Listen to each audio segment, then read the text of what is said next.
I was going to do more short update videos showing the progress of the Madge, but I realized I really don't like editing videos. Lots of updates in this video. If you haven't seen the original walk around, sorry it was long, but it's comprehensive.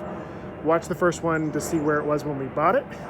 This is not that state, so this is not mid-renovation. I don't know, I'm hoping about 4 months left in this renovation. I'm spending a lot of time on it pretty much every night, so let's take a walk around and do mid-renovation update. Uh-oh.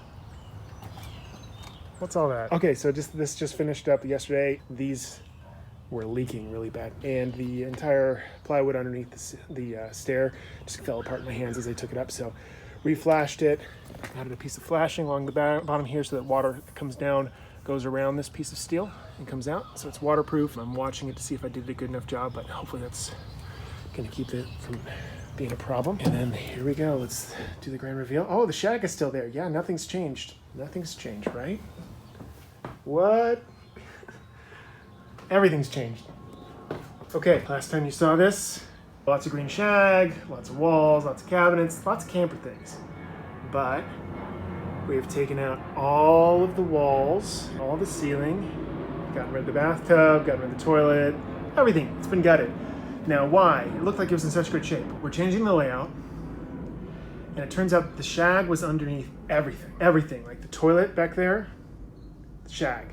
Every single one of these dinette sets and everything. So there was if you remember, there was a dinette, fridge, bay, bunk, top bunk, bottom bunk that turns into a couch, walls, and then a bathroom back there. The shag was underneath everything. So no way to take out the shag without taking out the walls. Could have got around it, but it was disgusting taking that stuff out. The amount of dirt and grime and filth that was underneath it was really bad. Also, there was some signs of water damage. This is actually in really not bad shape. There's no flex, there's no rot. It's just wet because we installed a new max fan up here, and there was some water dripping here from yesterday, so I had to lap seal that when we got some rain, and that's why that's all wet, but it should dry out just fine. A few other signs of water entry right here. There's a little leak underneath this window right here in the seal, so this is leaking and running down this way and then coming down, and that's where it's pooling. So that's why we got it, because this was sitting in the garage for a long time, and they said no leaks. I didn't believe it. We sat there and took everything out, and there are some leaks. Not really that bad, because there's really just the one seam down the middle of the Travco, but not that many leaks. There was a little bit of a leak here from the old air conditioner. There was a little bit of a leak. There still is a little bit of a leak here from this fan. Not too bad, it's just surface rust. And this is gonna be another max fan up here. And what I wanted to do is I wanted to find all of those areas and patch them. And make sure that we had a really airtight unit, airtight. We had a real watertight unit that wasn't going to have those issues down the road, because underneath this fiberglass, you cannot tell what's happening. So, what have we done so far besides gutting it? We've done quite a bit. One of the most important updates, let me put this down right here on this chair. One of the biggest updates is under the hood. So this is a 413 engine, carbureted, Holley carburetor on it. And early on in the process, I installed a Holley Sniper, which is underneath this fan.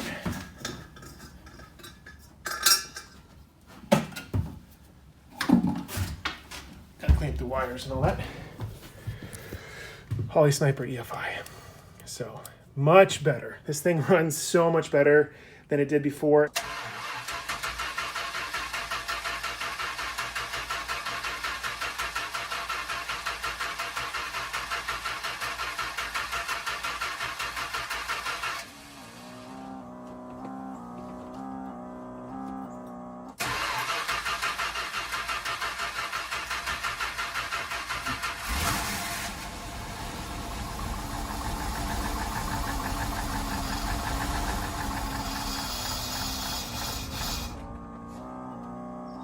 It cranks right away, fires up, better throttle response. Just overall, I love this thing.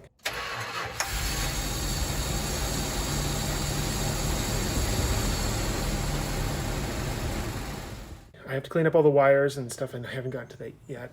But basically all you had to do was take off the carburetor, put this on, install a monitor, O2 sensor in the exhaust, and then put in a high pressure fuel pump, which was back there. So really fun to get that done. And a fuel injection saves fuel economy, makes it start more reliable. Cold starts are easier. First time I had it on, I think it was 10 or 15 degrees. I'm not gonna try to 10 or 15 degrees outside, and it cranked right away. So this one before did not cold start. It was really painful. I'd have to prime it, crank it, prime it, crank it, prime it, crank it, prime it, crank it. It was awful. So now it just fires up right away. So super reliable, and should early tests say that it is giving us 3 to 5 miles per gallon better, which doesn't sound like a lot, but when you're getting 8 miles a gallon and you bump that up to 12 or 13, it's a huge difference. Huge difference. Okay, well, here's the high gauge electrical cable. So those are going to be going because we are getting rid of all of the 12 volt in this except for the stuff required for the automotive. So we're getting rid of all 12 volt appliances and going full 110. Now, I know what you're saying. Why would you ever do that? This is a camper, go full 110. For me, it makes it easier. I've wired houses before, I've wired kitchens. I know that much better than I know DC power, so that's what I'm doing. So it connects to this used to run all the way along here. And then there was an inverter right there that converted AC to DC. And then there was a generator in the generator bay, and I'll show that in a minute. But this is the generator bay that had a 6,000 watt on a generator. And we're going to be changing that out we're changing the power out for all battery powered. So we have about 9 kilowatts of batteries that are going to be going on there. We're going to put about 800 watts of solar on the roof. And that's going to be our battery. One of the interesting things about this shell is I can't remove it. I thought I was just going to remove everything and be clean. But I can remove it. But one of the reasons I'm not removing it is because it's single molded around this back glass right here. So if I remove this, I have to reseal that window. And I don't want to do that. So there's no signs of leaks or anything like that on the floors back here. I'm going to leave it.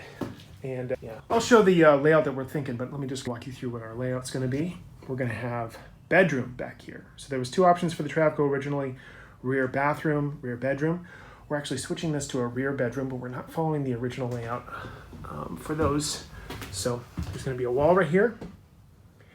There's going to be a wall right here. We're going to have about a full-size mattress, patch all those holes, and then we're going to have the kitchen going from that wall to that wall right there, these ribs. And then we're going to have a bathroom from here over to about right here. And then there's going to be a wall right here. And then there's going to be a counter space or something. I haven't quite figured that out yet. Counter space over here. And then we're going to have the dinette, which we reupholstered up there.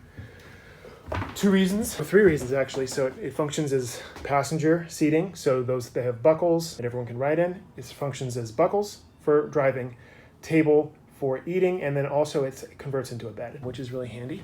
Okay, so we'll go back here, and then we're going to have wardrobes starting right about there and going from there to about this wall.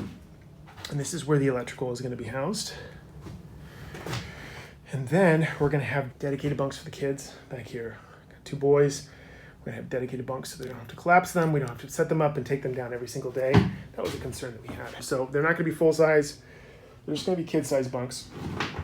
I think about 5 feet long, but that's going to be over the wheel here.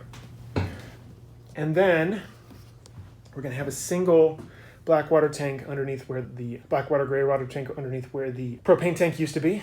Found a 40-gallon unit that's going to fit in there, and that's why we removed the propane tank. And this is getting long, so let's go around the outside.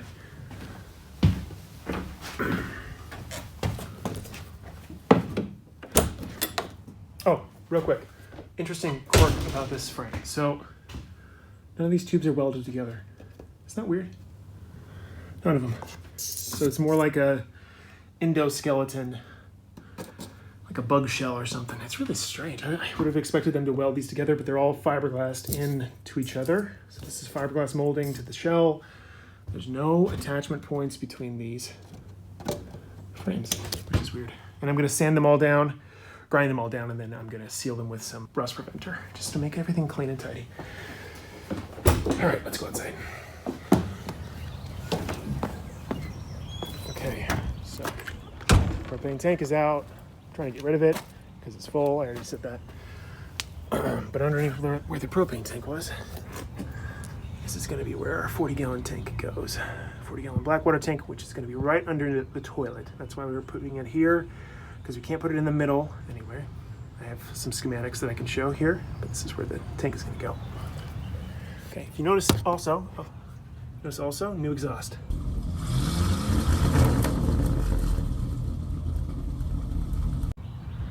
Yeah, we had someone put in new exhaust, so much bigger improvement than what we had before. All right, so the generator. Got rid of the generator. It's still in the garage. Haven't gotten rid of it yet, but let's see what's in here. Whoa. So that is a mini split air conditioner. Got the Mr. Cool 12,000 BTU unit. It's not installed. It's just sitting in here because it's easier to store, and I wanted to see how it fit. But this bay is going to be all about heating and air conditioning. It's going to be mounted to the back wall. I've got a new floor sitting in there. Not fully installed yet, but this is going to be all of our HVAC. It's going to be powered by solar. So they say that this averages between 300 to 800 watts of draw, maybe around 375 on average, 500 watts on average. So that's really low power consumption, really high efficiency. Excited about that. That's what makes the change to AC possible. So perfect size bay for that. And these are ventilation I'm going to be putting in the floor so that we have tons of ventilation. I'm going to cut out this area right here so we have mesh. And then I might bump up the ventilation here because that's one of the main concerns is, does this have enough? Okay, all this is just cracks in the gel coat. There's nothing structural. This gel coat is really thick. It's crazy. Let's go around the other side here. Like I said with the first video, this is stuff that I would have wanted to have seen if I was doing this job, but no one else is going to think it's helpful. So that's where the blackwater tank was. If you see this rod right here, I cut it. So blackwater tank is out. I take it to the curb. And now we don't know what we're going to do with this. We have all this room. There's tons and tons of room under here. It doesn't make sense for blackwater, but it might make sense for freshwater tank under here. Or we could figure out some way of making it into storage. Let me zoom in a bit. I added airbags. Well, airbag. I got one side mounted, and then the other side I can't mount yet. Now, if you notice, there's some. Oh, you won't notice. There's a little stem in the axle in the way of the other bag, so I have to figure out how to move that. And the brake lines. Do that other one in there. We were going to originally replace the leaf springs in the back because it was sagging really bad on the left side, on the passenger side, where the let me show you. Sagging really bad this way. But then we took out the generator and it plopped right up and now it's level. So the leaf springs are fine. It's just the generator was really bad. So the airbags will help with that. Oh, one other thing. So we got family. We're going to be pulling this. So got this Cherokee from a guy up the road. It was a debacle. Had to replace the head, the entire cooling system in it, but now it's running like a champ. Really love that car. So we're gonna be pulling this behind Madge, and I'm gonna be putting in so we can have four tires down, all that kind of stuff. But hey, not necessarily related, but that's gonna be another project that's part of the RV renovation. So anyway, see you around.